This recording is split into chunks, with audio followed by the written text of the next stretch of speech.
Bigwas ang kakampi mo. Mapapakinggan mula Lunes hanggang Biyernes dito sa DWGO. Yes, good morning, good morning. Good morning, good morning, good morning. Good morning. Yan po mga kaibigan, isang mapayapang pagbati sa inyong mga alunggapin nyo, Bataan at Zambales. Partner! Okay, good morning sa lahat ng mga kababayan natin mula sa Olongapo, Zambales at Bataan. Isa na namang umaapaw na balitaktakan at mga komentaryo ang inyong masasaksihan sa loob ng 2 oras. At doon sa mga natutuwa at hindi natutuwa pero sumasubaybay sa programang Bigwas, mga kaibigan, samahan nyo kami sa 2 oras sa balitaktakan at talakayan at iba pang mga komentaryo. Ako si Johnny Reblando. At ako naman si Tommy Abili. Kami ang Bigwas!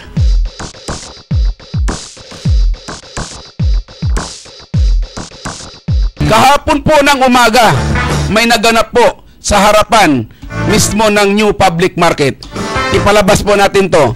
Panoorin ninyo, dahil sa kapalpakan ng inyong OTMPs, ito po ang nangyayari. Ayan, o yan.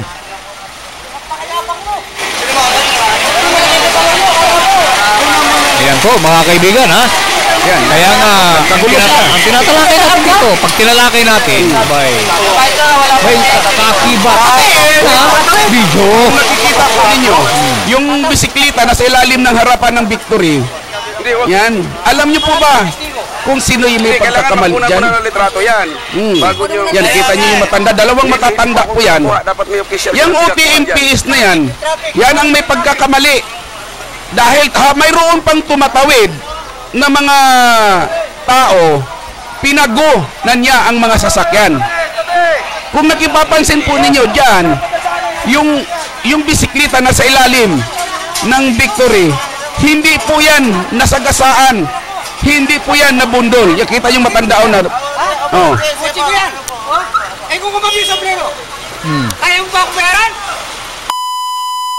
Wala ko siguro, pobre makatakot dito. Yan. Tinadyakan pa po yan ng matandang yan yung driver ng Victory Liner. Kung nakita ninyo yung bisikleta na sa ilalim, yun yung matanda na yan ang may-ari niya, yung nakapula. Hinagis po niya yan, yung bisikleta na yan doon sa ilalim ng Victory, hindi po yan nabangga. Dahil patawid na po siya, akay-akay niya yung bisikleta, magkasunod sila nitong matandang nakaitim. Ito namang OTMPs, sila po yung nagpago, pinadiretso niya. Dahan-dahan po ang Victory tumatakbo. Dahil itong 2 senior citizen na ito ay medyo mainit ang ulo, ang ginawa nitong nakapula, hinagis niya yung kanyang bisikleta sa ilalim ng Victory. Saan ka ba kanina, Mr. Absorto? Tapos itong nakaitim, saan ka kanina? Bakit hindi nyo na-assist yan? ibig sabihin, para palabasin na nasagasaan siya ng Victory. Para siya nasasagasaan ng Victory. Yan. Nakatawid na yung tao. Ikaw nga ang may kasalanan dyan. Dahil pinatawid mo, nandoon ako noon. Pinatawid mo yung mga tao. Dahan-dahan umabante ang Victory. Dahil itong 2 matatanda, medyo mabagal, hinagis niya yung kanyang bisikleta sa ilalim ng Victory. Hindi po yan nabundol.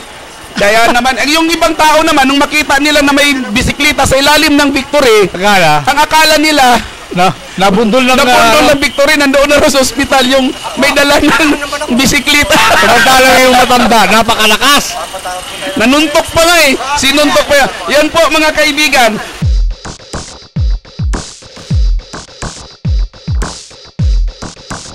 Makakapanayan po natin ngayon si PR Manager Hernan Habacon. Magandang umaga po sa iyo, sir. Magandang umaga po, Big Boss Duo. Pero i-correct lang po, hindi pa tayo manager, ha? Ano lang po tayo dito? Lang po ng corporate communications. Good morning, Sir Hernan. Apo, good morning. Gagawin po kita ng manager sa puso ko. Ay, ganun po. Ganun po, ang Bigwas ang gagawa sa yung manager. Again po, basketball team po, pwede tayo maging manager dyan. Hindi sir, ipaparating lamang po namin sa inyo ngayon. At mayroon bang schedule ngayon ang Subic Water sa mga mawawala ng tubig o may gagawin pa ba? Apo, magandang balita. Ngayong linggo po, wala po tayong naka-schedule na water interruption. So, patuloy lang po ang ating serbisyo sa mga lugar ng Olongapo City at Subic Bay Freeport. Tuloy-tuloy po tayo, Bigwas Duo. Ganun. Wala po tayong Water interruption. Water interruption. Ano po tayo? Pero na lang po kung magkaroon ng mga emergency, tulad po ng pumutok na linya o may nag-breakdown na machineries. Pero madala naman po mangyari yun at alaga natin ang facilities natin. Ay sir, itong texter po rito ngayon, Apo? yung sa pataas daw sa Old Cabalan, lagpas daw ito ng outpost, ay nakalagay dito sa Binit Road. Yung sa tabing kalsada lang ang may mga tubig, pero kaming mga pangatlong bahay mula kalsada, maghapon kaming walang tubig. 5 buwan na po itong tinitiis namin, pero ang taas ng billing namin. Opo. Sana po maaksyonan ng Subic Water. Ganun po ba? So, lunas-lunas, nabigwasan tuloy kami, ha? Panawagan yun eh. Panawagan po yun, sir. Wala pong problema dyan. Actually, welcome po natin ang magandang komento kasi nga po, basta malaman lang po namin, action ang sagad namin kung ano pong inain natin. Yes po. At ang kanyang number, 0916-489-1780. Pakiulit po, 0916. Kaya 09, ulitin ko po ha. Ano kagad eh. Ito. 0916 Globe. Yan, tama. 0916. Apo. Yan. 489 1780. 1780. Sige po, kukontakin po namin yan ngayon po mismo para para tingnan natin Hernan kung ano yung action magagawa ng Subic Water. Opo. Sige po, talagang makasa po kayo na natin. Yes sir, marami pong salamat.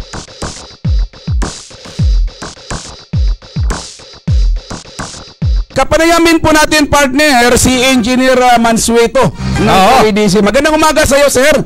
Hello, good morning po. Yes, Tommy Abili po at Johnny Riblando ng Bigwas, sir. Sir, tatanong po natin kung mayroon po ba tayong schedule ngayon sa mga itong power interruption. Meron po tayo ngayon Saturday po sa affected areas po natin sa Gordon Avenue. Okay. Sa Pag-asa po, Asinan, then portion po ng Banikain, Tapina, then sa may bandang Golden Hospital po, at saka part ng Rizal Avenue po sa Bulagor Gate hanggang dito sa may Unity Rotonda po. Okay, Ay, kumusta naman po ang ating mga tuloy-tuloy na operation ng pamumutol doon sa mga illegal connection? So far po, maganda naman po yung outpost. Meron naman po mga turnover na mga na-recover po natin na mga kilowatt hour po sa mga ninanakaw po nila. Bali, yung nahuli po namin, sinisingil po namin sila ng estimated na number of kilowatt hours based sa mga connected load po nila. So far naman po, meron naman po mga nagbabayad. Yun naman. Ano yung penalty o anong klaseng pagbabayad po yun? Bali yun po ang estimated na supposedly babayaran nila kung may metro po sila or tama ang pagkakonect ng kanilang mga metro po. Paano po kung halimbawa mayroon silang remaining balance nung mga nakaraan? Halimbawa mayroon silang utang pa noon na 6,000, pagkatapos nahuli sila ngayon na mula ng turnover ngayon sa OEDC ay nahulihan sila ngayon na illegal tapping. Ano naman po yung illegal connection? Ano naman po ang maliban doon sa 6,000 may penalty pa rin po siya, sir? Supposedly ganun po sana, pero ang ginagawa ngayon, pag ang customer po lumapit sa amin, yung 6,000 na babayaran niya, hindi po yun, pwede po siyang pag-usapan po dito, pwedeng gawing installment po siya, pero at the same time, magbabayad po siya ng surcharge. Oo, kasi ang pagkakaalam natin, yung nakaraan na yon, yung mga bago na turnover sa OEDC ay yung lahat ng pagkakautang na yun ay bayad yun, di ba? Hindi ko po alam kasi yung mga dating customers na connected sa PUD dati tapos hindi po sila nakapagbayad, ang maniningil ko noon is ang City Hall po, yung PUD department. Pag dati kang connected sa PUD tapos hindi ka nakapag-register dito sa OEDC, ang gagawin po ng OEDC ay ipapadaan mo muna yung customer papunta sa building office of the building official para po humingi ng clearance sa PUD. Masitol din po nila yung mga accounts po nila dati sa PUD. At kapag pinirmahan na po ng office of the building official na may permit na po sila, saka po namin bibigyan ng connection ng customer po. Sir, yung mga nabanggit nyo kanina, yung mga nahuhuli, maliban doon sa pagbabayad, pag halimbawa nagbayad sila ng penalty, yan ba ikakasuhan pa natin ng pilferage? Kapag pumunta po sila dito sa office, magkakaroon po tayo ng kasunduan, magbabayad sila, or kung hindi po, yun po yung mag-file po tayo ng kaso. Ayun. Ito po sir mayroon pong mga texter po at medyo abangan din po ninyo itong malaking expose na ipapalabas dito sa aming programa. Yung kasi nagsalita na po yung aming whistleblower, ay mayroon pa rin pala hanggang ngayon ng mga taga-dating PUD ang nagpapa-operate ng mga walang kontador diyan sa mga ilang mga barangay dito sa Olongapo na kinukuliktahan pa rin ng mga tauhan ng PUD. Yung mga dati. Yung mga dati dati na nila yan, hanggang ngayon sinisingil pa rin nila pero walang mga kontador yan. Anong plano ng OEDC niyan? Siguro po para po sa mga consumers po natin dito sa Olongapo, hindi po siguro, wag po siguro silang makipag-ugnayan sa mga hindi po authorized na mga contractor ng OEDC or kung sino man na hindi autorisado ng OEDC na gumawa ng kanilang mga metro po. Kasi po pag ganun, naghahuli po sila, kakasuhan pa rin po sila. Saka hindi naman po ang mga meter readers mo natin or lineman or contractor po na connected sa OEDC, hindi po sila allowed na mangolekta po ng pera. Lahat po ng mga transactions involving money ay dito po gagawin sa office at may kaukulan po siya official receipt na binibigay po. Okay, linawin po natin mga kaibigan. Ito pong sinasabi ni Engineer Mansueto po mga kaibigan ay hinggil po ito sa hinggil po ito sa OEDC kung kailan sila na ang humawak. Pero yung mga yung may utang noon bago na i-turn over sa OEDC na mayroon kayong utang noon na sinisingil pa kayo ngayon ng PUD, nasa inyo po yun kung bayaran ninyo dahil ang pagkakaalam po natin ay binayaran na po ito ng lokal na pamahalaan, di ba po sir? May po sila, ang city government po, ang local government po ng Olongapo po, may agreement na po sila ng PISAM regarding sa pagbabayad po ng utang. Ayun, Ngayon, yung mga customers dati na may utang pa po sa PUD, doon po sila, yung utang po nila sa PUD, dapat doon po nila bayaran din sa City Hall po. Pero ano po yun? Yun ba tama pa rin yung sinasabi pananakot daw ng PUD pag hindi na bayaran kakasuhan? Ganun pa rin po yun? Wala po kong idea regarding po siya sa Oo, kasi ang pagkakaalam ko sir, yung pagkakautang nila ng local government ng 5 bilyon ay sasagutin na yun sa IRA yung IRA ng Olongapo, yun ang magbabayad. Opo, parang installment basis po yung gagawin. Opo. Ayun, Ngayon, kung kukuliktahan nila ngayon yan dyan sa pamagitan ng PUD, sana naman kayo mapupunta yung perang yan? Hindi ko po masasagot. Ayan po sir, maraming salamat sa ibinibigay ninyo sa ating programa. At maya-maya po ay pupunta po kami dalawa ni partner Johnny dyan sa inyong tanggapan. Sige po, anytime po. Salamat po. Ayan po mga kaibigan, yan po si Engineer Mansueto po ng OEDC.